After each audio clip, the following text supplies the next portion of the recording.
The Media Project. Excuse me, do you mind if I join you?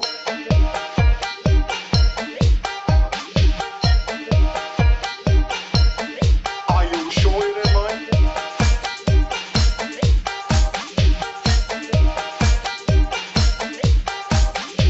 You're absolutely sure I'm disturb you? Here we come, walking down the street. We get funniest looks from everyone we meet. Hey, we're the Mental Suppository. I'm Brett Herholtz. I'm Andrew Shanley. I'm Jamie. You can kind of guess what we're going to be talking about today, and we got a great conversation planned We do? We do. right after a word from this sponsor. From famed playwright Neil Simon and brought to you by the letter O, meet the oddest couple that live where the air is sweet. I'm warning you, Bert. You want to live here? I don't want to see you, I don't want to hear you, and I don't want to smell you cooking. So get your spaghetti off my card table. What the hell's so funny? That's not spaghetti. It's linguine. Ugh. Now it's garbage. Ernie, what the hell is the matter with you? That wasn't garbage. That was a plate of linguine. But that's the joke, Bert. Now that it's thrown against the wall, it's garbage. Get it? Screw you, Ernie. One is an uptight, neat freak who enjoys spending quality time with pigeons. The other is a snickering pain in the ass who enjoys long baths with a rubber duck. Can two Muppets get along in one apartment? Can we just play cards? One card. Two cards. Ernie, will you keep it down? I'm trying to read this really good book on paperclips. I told you, Bert. Me and the boys play Go Fish every Saturday. Nom nom nom nom nom nom nom nom nom. Cookie Monster, stop eating the cards. Sorry. Why do we always invite that asshole? Wives, ever wondered how we get along without you? Husbands, ever long for those good old bachelor days? Got your nose, Bert? Ernie, put my damn nose back on before I punch you in the rubber ducky. Only on PBS Kids. Might be unsuitable for younger viewers due to adult language and sexual situations. So with the recent passing of Mike Nesmith, I thought it would be a great opportunity to just talk about the Monkees, which was something, we all grew up with watching on weekday. For us, it was weekday afternoons. Yeah. I think that one of the introductions of that show, obviously, was the show. I mean, they'd had like that show for 2 seasons. And back then, they made a lot of episodes for that show. Oh, absolutely. So it was perfect for syndication. And for everybody, I suppose a question around the room. What was you guys' favorite Monkee? Mine was Peter, because he was always the joke one. Yeah. He was always the funny guy. He was always like the butt of the joke. He would just get caught up in some wacky situation or something like that. He was sort of kind of like the Ringo of the group. Basically, yeah. Yeah. You know, I liked Nesmith. he was kind of the leader. He was sort of like the de facto leader of the group. He was sort of like the thoughtful one of the group. He was the brains behind the operation. He always seemed like he had something else going on behind those sad eyes. And pom-pom hat. And pom-pom hat with mutton chops. Yes. Well, everybody had that. Gorgeous mutton chops. Yes. Wearing that pom-pom hat in the summertime. Yep. On the beach. On the beach in California. Yep. Yes. It was the 60s. It was a wild time. Yeah. Always being an Anglophile and just being somebody who grew up, watching Monty Python, I always liked Davy Jones. Who always seemed like a pocket-sized George Harrison. But at the same time, it's like there was that, Beatles, Monkees connection because, the Monkees were sort of created at the height of around Beatlemania. So it's like to have an actor or a character on the show portrayed by somebody who was actually British was, kind of gave it a little bit of that authenticity. And also he was somebody who would, much like Mickey Dolenz, they were both child actors who had performed on stage too. Oh, yeah.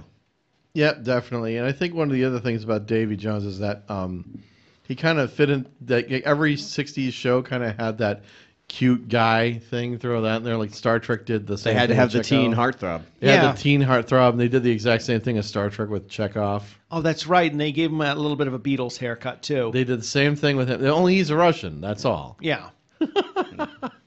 which around that time was kind of like scandalous. Revolutionary. Yeah. And the other thing about the Monkees, I think there was always a misnomer, is people thought they didn't play their own instruments. And although both, all three of them, at least, Mickey Dolenz, Mike Nesmith, and Peter Tork all played instruments. I heard Peter Tork was actually a great banjo player. Really? Well, one of the things that they did was they had them sing, but they did not have them play their instruments. Now, of course, back in the 60s, that was like a sin almost. I mean, if you can imagine, all right, if you remember what Milli Vanilli was like, the whole Milli Vanilli thing, yeah. they were like, oh my God, these people are lip syncing to other people singing. Well, that was kind of the same way they looked at not being able to play instruments. So they made that a big deal throughout there, and they really wanted to play their own instruments. That was a huge bone of contention. And I don't think what people realized, look in retrospect, is a lot of the big groups like the Beach Boys or the Byrds actually had session musicians who would come in. I mean, there was a session musician who came in and played the lead to "Hey Mr. Tambourine Man" for the Byrds, because he played a better lead guitar than I think Roger McGuinn or something like that. But every studio had their own session guitarist or session musician that would come in, and they would just call them up and be like, "I need you to come in today because this dude's not hitting it." If our listeners get a chance, watch the documentary "The Wrecking Crew." It's just like the name of people who were session musicians from that time, some of them ended up going on to be very famous in their own rights, like Leon Russell and there was a few other ones that came out of that time. The guy, I'm blanking on the name right now. He actually created the I think it was the song "Southern Nights." Yeah, Glenn Campbell. Nope. Didn't hit me. Didn't hit me at all. No. Glenn Campbell. Nope.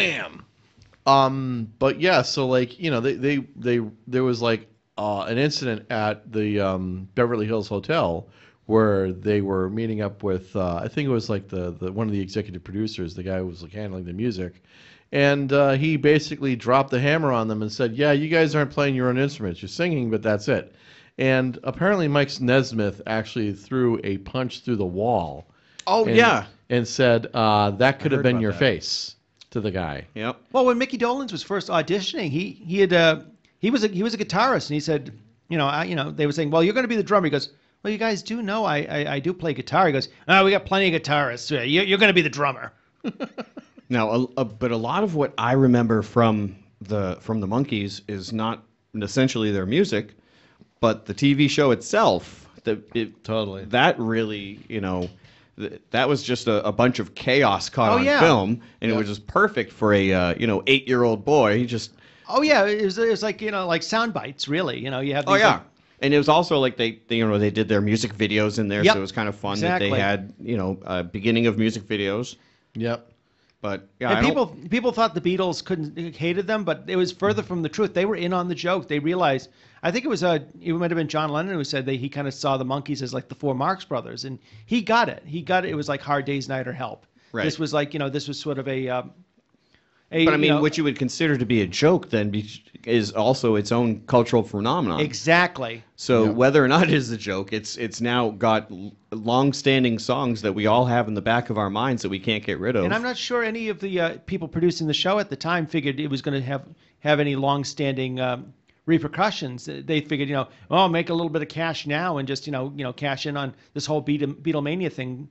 And all that, and right, we got to make the American Beatles. What can we do? Well, not only that, this is it was produced in 1966, which I think, really, to tell you the truth, was almost at the tail end of Beatle, the earliness. The Beatles were still popular. It was like the rock and roll version of the Beatles, because the Beatles have, to me, they have different versions of themselves. Absolutely. When they first came out, there's the rock and roll version, then they slowly go into the trippy version. I think that's when. The Monkees came in to continue to do more of the rock and roll version. Exactly. Of that. Yeah, and that was one of the draws, is that they did have that style. They had different kind of music that went into it. Some of the songs that they have, Last Train to Clarksville. Yeah, that's a very good song. People still, they created something that people still love now. People still remember the Monkees. I mean, maybe that wasn't the intention of the network execs, but I don't think it was. I think they did that exactly as you said. They just wanted to get themselves their quick buck. Hey, we can get a series out. We can do it real quick. It's going to cost us very little money because we already have most of the stuff here. Right. Let's go ahead, produce it, get it out, done. Awesome. How much money do we make? Quite a bit? All right, cool. Well, guess what? Now we have tons of fans. So what do we do now? that was the thing. They actually didn't they set up tours? Yes. They actually Monkees have been on tours. And one of their opening acts was Jimi Hendrix. Really? Yeah, Mickey Dolenz saw him at a club, and he's just like, this guy is great. This guy's amazing. He's got to open for us. Can you imagine Jimi Hendrix being like the opening act for the Monkees of all things? And it's like, and I guess Mickey was really pissed off because it's like the audience just didn't take to their audience just didn't take to Jimi Hendrix. He's like, come on. He's just thinking to himself, come on, guys. This guy's amazing. Yeah. I mean, it's hard for us to be able to put ourselves back then because we didn't really grow up with that. I mean, obviously, I was born 1974. Yeah. And so, when I was finally introduced to the Monkees, it was probably when I was maybe 6 or 7 or whatever. That sounds about right. Yeah. Yeah. I mean, it was like an afternoon cartoon sort of thing. It was sort of right after afternoon cartoons had kind of ended for the day. Wait a minute. Was this also on WLVI 56? I believe it was. Yes, it was. We got to do a show. We have just on WLVI 56. Oh my goodness, there's such a history of that. I miss the old UHF days personally. You remembered lots of the old WLVI commercials. What about the movie Loft? That's TV38. That was TV38 with Dana Hershey. TV38. Oh my gosh. But getting back to the Monkees, I digress. No, that was just the thing, and not only that, they had they had some good amazing songwriters who wrote songs from. Neil Diamond wrote a song for them. Harry Nilsson. Harry Nilsson. Yeah. Actually, that was one of Harry Nilsson's very first gigs. He was most prominent gigs. Yeah. Yeah, he was working at a bank at the time, and I think it was one of the producers of the show or somebody had said, "Oh, I know this guy who works at the bank. He writes songs, so maybe I could get him to write something." Well, he got the song, and I guess the song was a huge hit, and they were saying to Harry, "It's like, you don't have to work at the bank anymore." The other thing too is that these songs have been redone by other artists. That's true too. Primarily, one of the bigger ones is "I'm a Believer" when Smash Mouth did it. Don't get me started on Smash Mouth. I know, the Smash Their Mouth. Yeah, exactly. But they did that for the Shrek soundtrack. Yep. It's funny thinking about it. Just around that. Not around that time, but later on, 2012. I was actually really shocked when I found out Davy Jones passed away because he was the one who was actually the most healthiest out of all of them. He seemed the most vibrant. Yeah, he stayed he stayed fit. He did horseback riding, and then he just drops dead, and it's just like, oh wow, craziness. And not once did he say, "Yeah, baby." That was a sad day. He didn't say, "Yeah, baby." I was going to say, do you remember where you were when you heard that? Do I remember where I was? Yes, I was. I was in the Nam. I was in Nam. Well, Sid was trading cigarettes. Well, Sydney my wife is a big fan of the Monkees, so it's like one of those things when she heard about it, it's like, oh, that's too bad. I love the Monkees. It's like, yeah. So actually, we have a story. We met Mickey Dolenz at one of the Northeast Comic Cons. And he was doing a signing there because Gary Summers has connections with a lot of these rock and roll guys. I mean, one of the shows he brought Denny Lane from Paul McCartney and Wings to appear there, and I actually saw Denny Lane when I was out at dinner. He kind of walked by my table. I was like, is that who I think it is? But one of the Comic Cons we met Mickey Dolenz.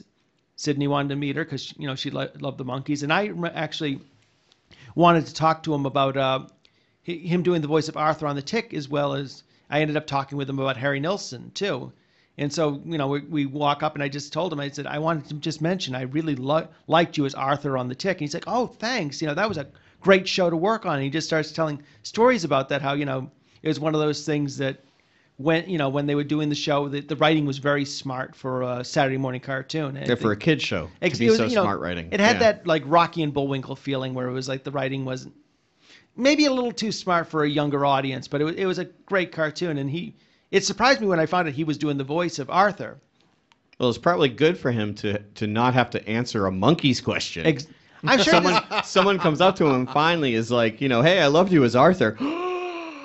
Well, it's like when Let's you see talk. when you have like William Shatner, and you're like, he's walking through the convention, and somebody goes, "It's T.J. Hooker," and like, he's like, "Yeah," like because No, I think he doesn't mind talking about the Monkees, but I think having a conversation other than that, it's sort of like, oh, like you said, it's kind of, I remembered from something else, not just this one thing. Yeah. So, it's just the overwhelmingness probably of him constantly being asked that, and yeah. that's the one thing of What's it fame. like being a monkey? Tell me.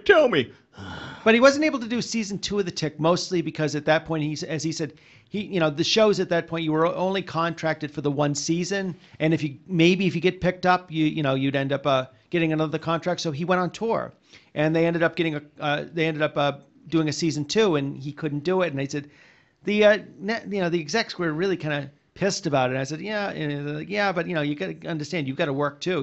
It's like if you're not sure there's going to be work, you got to make your that was living. done back in like 96, right? 93, 94, around somewhere that in there. time. So these days, he could have just recorded his own stuff and Bingo. then sent it in, and no harm, no foul. Yeah.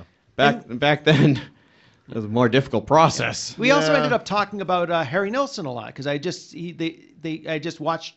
He was in a documentary about Harry Nilsson, which was a fantastic documentary. If you ever get a chance to see it, it's like who was Harry Nilsson and why is everybody talking about him? Yes. Because he's one of these artists, sort of like a Leon Russell or a Harry Chapin, who most people don't really know about it anymore. Maybe one or two songs, but Harry Nilsson just had an amazing voice, and he was one of these people who could just like double track his own vocals and just sound really good. You know how some artists do that, but it doesn't sound right.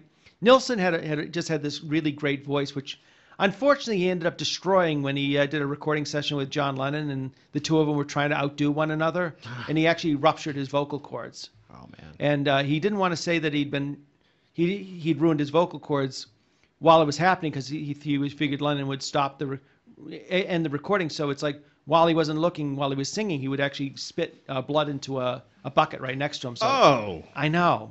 Oh God. So it's a really good documentary. But yeah, Mickey had a lot of fond memories of Harry Nilsson, who was a very naughty boy, but he was just such a talent. And for him, he gave him the first really big hit. Back in my day, we didn't have auto-tune. We just spat blood in a bucket and just drank down nails. No, it's sad because he had this beautiful voice, and after that recording, he never sang the same again. Yeah. Horrible. Yeah. It's all Lennon's fault. So as we look at some of these songs here on the list of Monkees, like what would you say would be your most favorite song? Stepping Stone. Yeah. That's a good one. That's a good one. I like Cuddly Toys because it's a Harry Nilsson song, and it has that cadence of a lot of Nilsson's tunes. Like like with the song, he did a lot of the music for the Popeye movie, and one of his songs he did for Bluto was called "I'm Mean," and the lyrics to it, it's like "I'm mean, I'm mean, I'm mean. You know what I mean? You know what I mean? You know what I see? You know what I say? You know the double meaning to the word mean." So I loved his stuff for that. But Going down. That's your favorite? No. I do kind of like Mary Mary. That's pretty fun, but I think probably my favorite would be Pleasant Valley Sunday. oh, that's a good one. I like it because it has Juxtaposition. where it's everyone is like it's such a pleasant day, but like we're all we're all still trapped under some government oppressive finger, Yeah. I guess. And of course, Daydream to Believer is always fun. That's always a song that, even though it's overplayed, you still love listening to it when it's on the radio. I'm a believer. Yes. That's one of the reasons why I like Stepping Stone, because I can imagine that being like a metal song, actually. Oh, yeah. Really? Like if you took Stepping Stone, that da na na na na na na na, that could be a cool guitar. Do it in riff. C sharp. Yeah. Really low. Yeah, just do that. Just maybe tune it down a half step. Okay. You know what I mean? Maybe I'll try it. Ooh. Do I sense a cover tune coming on? I think you might. What's up with Maybe. that? What's up with that? Oh, Lindsay! We ran out of time. But Actually, I remember the funniest thing I remember was around the time the Beatles anthology came out. There was a Pizza Hut commercial with Ringo in it, and he's looking for the boys because he's got to tell everybody they got to get together. The fans will love it, and he says, I'm going to eat my pizza the crust first. And then you're expecting like Paul and George to come in, and it's the Monkees. They're like, "Hello, Ringo," and he's just like, "Wrong boys." Nice. Or wrong lads. Or Yeah, something. see, so that they could both understand that,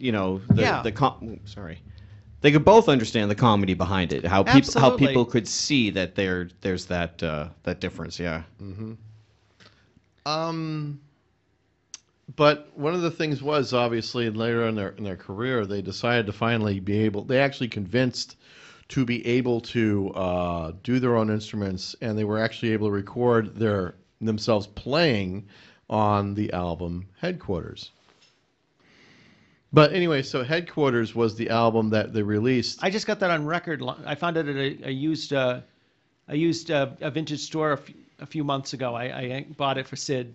Now, the thing about that album was it was a hit. It became a number one hit. Absolutely, yeah. And it stayed in the it stayed within the top 5 for a while, but the one problem that it had was that the Beatles came out with Sgt. Pepper's Lonely Club Hearts Band the week after it came out.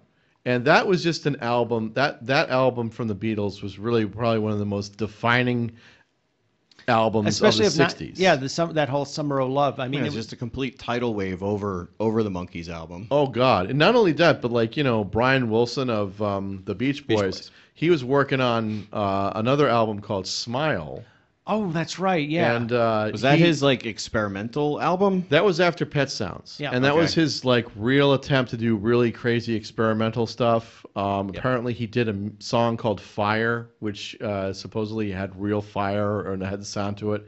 And there's some story about how it sounded so real that it probably caused a fire or something like that, which is one of those weird 60s vibe like things that could have happened. It could have One happened. of those urban legends sort of things. I mean, it's urban legendy kind of thing. So anyway, what happened is that Brian Wilson decided, I can't release this album now because Sgt. Pepper is too good. Which little did he realize at the time, Paul McCartney was actually inspired by Pet Sounds. When he heard Pet Sounds, he's like, this is great. I want to do something like this album. And years later, they actually had an interview with Brian Wilson, and they're telling him, well, Paul McCartney, you were one of Paul McCartney's biggest influences. And Wilson just started laughing, just completely embarrassed by it. It's like, you got to be kidding me. That guy, he's so much better. He's so much better than in his Paul McCartney's eyes. And Wilson was a genius. I mean, those albums sold millions of copies. And Headquarters sold millions of copies but the thing about that is back then, if your album only sold like 1 million copies or less, you were a failure. Like you weren't a big star anymore. That's just crazy. Of course, the executive jerks were like, "Yeah, I told you boys, you can't write your own music. You should have listened to me." Yeah, exactly. I mean, that nowadays, like you have people on YouTube that have or do their own music, and they only have like 50,000 viewers, but they have a following to that. Exactly. Today, it's a much different it's just a different industry than it was. Back then, they were generated by how many millions of everything else like that. So then, of course, around I think maybe a year later, and they attempted to do their first movie, Head. Oh my God! I tried to watch it once. I think we got about 3 minutes into it, and we stopped the film because it was just like, you can't watch. They all die at the beginning of the movie. Pretty much so, yeah. And not only that, it was a film written by Jack Nicholson. Yeah. That's right.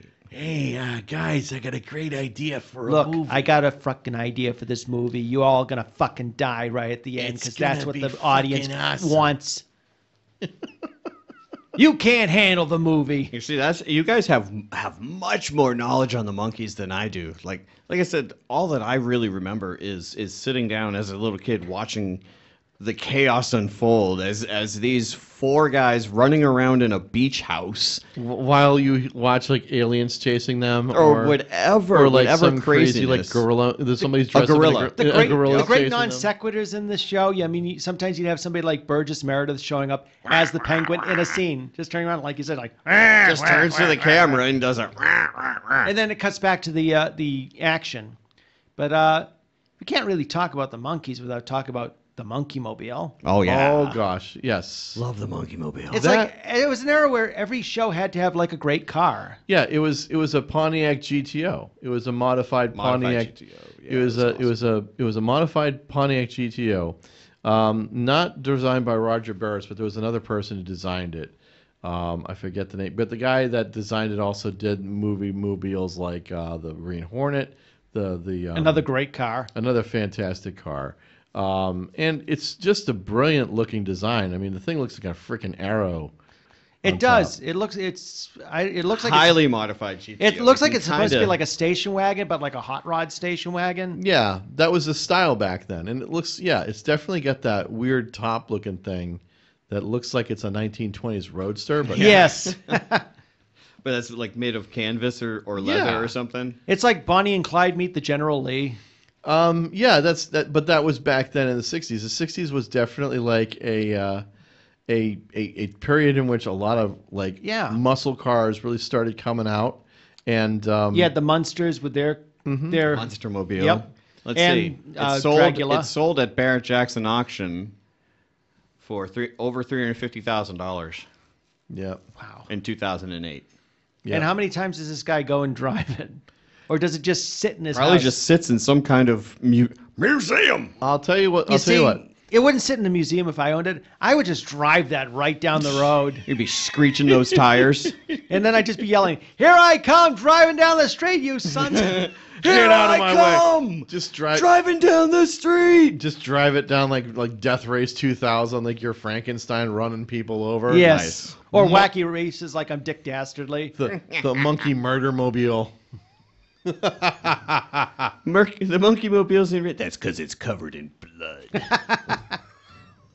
But like It's we were, red. It's covered in blood. like we said, the blood of my victims. something about the 1960s is like every show had to have a unique car. I mean, you know, Batman with the Batmobile, which was a modified Ford Futura, Lincoln Futura. Yeah. And What? Ford Futura. Oh, okay. Ford Futura. Which was a concept car, but it just you have to give the 60s a hand. They had some great cars. Yeah. I mean, but that was the culture back then. I mean, you also had all kinds of like, you had like kits for cars, like especially for like the VWs back then. Oh, you yeah. could get the whole the dune buggy thing came because I always people- wanted a dune buggy. I'll be honest. The dune buggies that you And saw make them look like Speed Buggy. Yeah, Put the big googly eyes on. Yeah, them. well, that's the thing. That was that design where there was a kit. You could actually buy a VW bug and then take off the top and then basically drop on the dune buggy top. They had so many of those. You know what? What do you say? Thinking about it now, it kind of makes sense because it's like a lot of the guys who are like building the cars were probably a lot of the hot rodders and rat rodders from the 1950s, and Yeah. now they're making a living doing it. I mean, Exactly. Guys like my dad would be building hot rods or rat rods in their garages out of like old 1940s, 1930s cars because they were probably cheap to get at that point down in the junkyard. You build it up, you run it into the ground, you build another one. And yeah, like the VW bug, especially they had not stopped making that car for like 20, 30 years. You could go to any junkyard and pick Right. one up for like a couple, maybe $100 back then. And then just like basically slap an engine in it, throw the new top on, get some seats, and you're done. That's it. Yeah, that's a wild looking design. How the nose cone comes straight out because GTOs are flat right here. So Can it's you just so imagine weird. parallel parking that thing? I try not to. I mean, just Parallel park in general. take that to the grocery store. Yeah, here to get some eggs. I get the feeling I'd probably when I came out my car would be stolen. That front half of the car is about as big as my Scion was. Oh, do we see the profile of this car? Yeah, check it out. Oh my God. It really was a great looking car. Very odd looking though. It looks like it has like at least a 450 in that thing. It's definitely a V8. Or at least it looks like a V8. Let's see. Dean Jeffries, that's the guy who designed it. Yeah, it looks like it is. Yeah, I think it's a V8. Because that was the thing. More power under the hood. The Yep. V8s were popular. Hot rod guys. Yeah, hot rod guys. And like you look at the side, they they have like side exhaust on the thing right next to the tires. Right by the front tires. I love that. I think that's for show, though. I'd hope so, because if you're in the passenger seat right there, you're getting nothing but smoke. You're getting cooked. For a great drive. Jeez. Here we come to the hospital. Oh, my car gave me Carbon emphysema. dioxide poisoning on the highway. Yeah, can you imagine if, like, where would you put the muffler between the engine and the side? Gosh. That would be insane. Well, I suppose we can't talk about the Monkees without talking about the new Monkees. Oh. Do we have to? Yes, we do. Okay. Nope.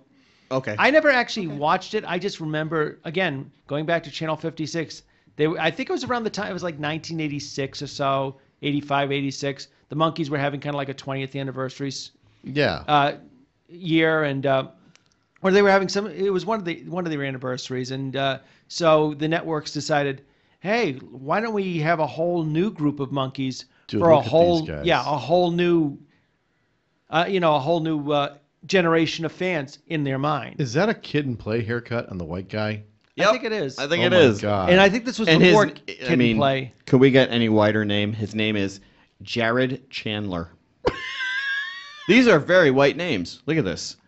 Marty Ross. Marty Ross, Larry Saltis, Oh my gosh. and Dino Kovas. Dino Kovas. Which I don't think any of these guys went on to do anything.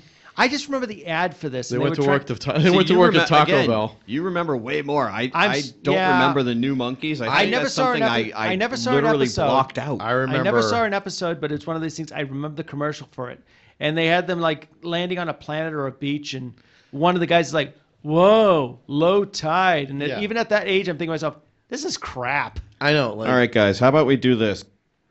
Oh, they have episode 7, New Monkees episode 7, Monkey Mail.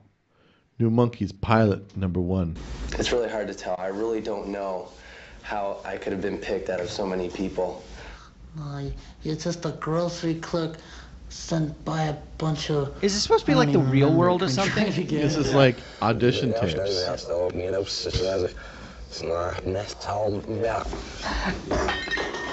Oh, man. Oh, he's drunk. And he's got a mullet. Oh my gosh.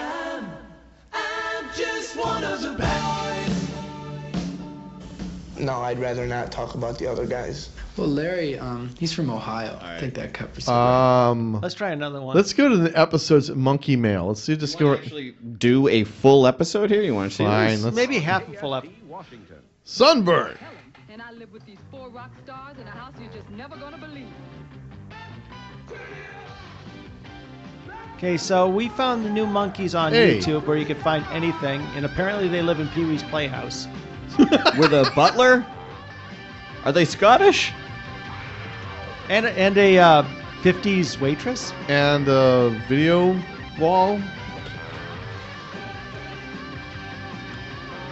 4 guys you will never hear from ever again.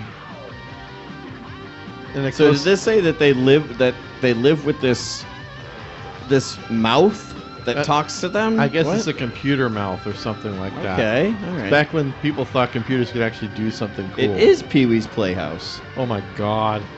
This is so 80s in a bad way. Ladies and gentlemen, may I have your attention, please? No. I'm drunk. For this evening's performance, And probably the not role of British. Dino Kovas will be performed by Steve Hanyak. Oh my gosh. Again, the part of Dino Kovas will be played by Steve Hanyak. Do we care? Not really, no. Is there much of a difference? I don't think so. All right, here we go. Hey! Oh, we thought we'd take a couple minutes out of our busy schedules. So they talked to the camera. Did they ever talk to the camera in the original Monkees? I don't think they did. First one this week. They may have. Not in this from way. Rockford, Illinois. Hey, it's my hometown. What a coincidence. Canned it's laughter. sad. Oh. You think you're pretty tough stuff, huh? Mr. Big Shot Rock and Roll Star, always running around with his rock Yeah, star that's what they friends. call him. too busy to pick up the phone once in a while and make simple. I suppose this is supposed to be funny. The guy that's supposed to be. Is this playing funny? I'm still waiting for it. I'm waiting for the joke. David writes, Dear Jared. Why are you Vanilla Ice? 1964 GE two-slice toaster. These guys, they're like, okay, the Monkees in the 60s program, they were up and moving around and having fun and stuff. So far, all these guys have sat down and read letters. You'll have to change the heating element. And all you got to do that is turn these two screws right here and replace Because I'm from Jersey or New York. I'm from Jersey. I know how to hotwire. I mean, fix a car. Skip, Dino! Oh. Is this Pedro from Napoleon Dynamite? Cindy and Sherry Cranston of Palm Beach, Florida. And I hope to God those aren't his real teeth. Dear new Monkees, we're two 16-year-old twins with blonde hair and blue eyes. We enjoy many That would get you in water trouble sports, nowadays. such as surfing, water skiing, and bobbing for apples. If you're ever down this way, please give a call. We'd love to meet you. Ooh. 3 minutes in, I haven't laughed yet. Okay. Whoa, what? Wow, Hey, whoa. That would not fly these days. Well, yeah. So, She just sent Polaroids of her boobs and bras and they're stuff. supposed to, they're underage. And they're underage? What? We're getting into like Harvey Weinstein And sort of. 3 minutes in. So there's a reason why this show didn't last very long. Gee. And I think we're just finding out why. Yeah. What? Because it sucks? Well, let me see. Brooklyn! We can have some real fun. Wait a minute. 3 of them, 4 of us. Who's gonna sit this one out? You tell us, Richard Wait. Marks. Really? They're now talking about, hey, one of us is not going to get laid tonight. To a 16-year-old. Oh, my Don't God. have a goat. All right. I'm done with this show, guys. Yeah. This is pretty effing bad. Yeah, this is pretty bad. It makes me want to die. And what they say, this show was so bad that it only lasted What? like Okay. 13 The weirdness episodes. continues. I think I better go milk the goat. You mean you're the chicks that wrote us that letter? Okay. Wait, what? Hollywood. Oh no. Oh, no. Here comes Oh the song. no. Oh my God. Okay, hold on. We can wait a little bit longer. Okay, we got cougars going on. Oh, is that what they are? It's like the Golden Girls. Okay, let's listen to this song and get your reactions. Oh my God. Oh, wait. Oh, now we got ageism going on Wait a here. minute. It's the 3 twins that were in Pee-wee's, weren't they in Pee-wee's? yeah, Pee-wee's Christmas special. I thought they were the ones in They Shining. play the music. Come They- play with us, monkeys, forever and ever and ever. Well, I think that ship sailed. Oh yeah, I think they're beyond those years. Oh, we got gun violence. Hey, it's the Three Amigos. Oh, God. The Three Gorditas. Okay. Wow, this is so 90s. This is Dude, 80s. Dude, this is 80s? Yeah, No? this is 80s. The 80s wasn't as 80s as this, honestly. What the You know, most of the people that Oh, tend 87. Okay. Yeah. You know, most of the people that sort of fetishize the 80s, they might stop doing that after they watch this. What are they in, like ski? Like, what are they like in body? Oh, body glove thing. I don't know. I just looking at the guy with the Richard Marx haircut. You know that thing needs to spin around a little faster so they fly off and die. Hi, I'm on camera.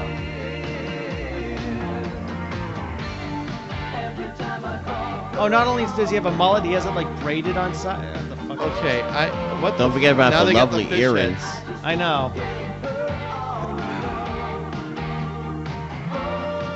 Oh, now comes the ramped up scene where everything's ramped up and they're going in through doors. The Scooby-Doo. You see, this was funny when the original Monkees did it. Something like that, This but is this is just pathetic rehashing. Yeah. Yeah, this is really bad. Can we say like cash grab? Yeah, oh my gosh. Wow, that was vomitous. Not anything was- I ever want to encounter again. You know, Okay. it's funny when I said, when I first saw the ad Excuse for that. me 1 second. I gotta do a second. You know when Sorry. I said that in 1987, I saw the ads for this and said, this looks like crap, but I never saw an episode. Even when you were a kid, you knew This was crap garbage. was. We knew to avoid this. And now that we're grown adults, we're still just not ready for that show. I still can't take it. It goes back to the fact, I mean, people trying to like do reboots or rehashing old properties, just like they tried with the Monkees, and it just doesn't work. Probably should not do it. Maybe they will come up with the new Monkees. God, I hope not.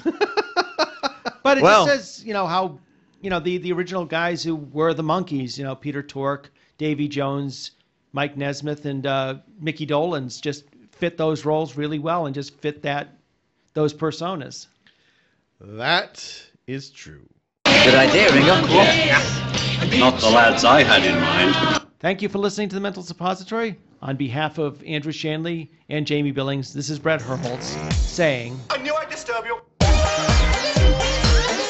The Mental Suppository has been produced by Brett Herholtz and Jamie Billings and distributed by M the Media Project. Theme music generously donated by Mr. B, the Gentleman Rhymer. Visit his webpage at gentlemanrhymer.com. We would love to hear from our fans. Email us at mentalsuppository@gmail.com.